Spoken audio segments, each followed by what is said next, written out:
حب بس. خبرنا الأبرز هذا اليوم أننا نحتفل اليوم بميلاد أم علاء 33، زوجة اليوتيوبر صاحب قناة عائلة العقيد، العقيد أبو علاء.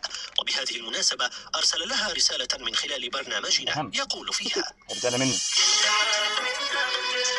زوجتي ورفيقتي وحبيبتي، ربما لا أتكلم كثيرا، ربما لا أستطيع التعبير عن مشاعري، وربما لا يصلك مدى حبي لك، لكن ليتك تعلمين حبيبتي أن حبي لك أقوى من كل كلمات الحب والغرام بالعالم.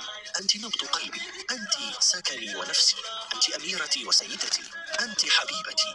ربي يحفظك لي ويحفظ أولادنا ويقدرني أن أسعدكم طول العمر. كل عام وأنت فرحي وعيدي، كل عام وأنت بخير، أحبك. وبهذه الرسالة نكون وصلنا لنهاية حلقتنا من برنامج مش حب بس. أشكر لكم حسن إنصاتكم وإلى اللقاء.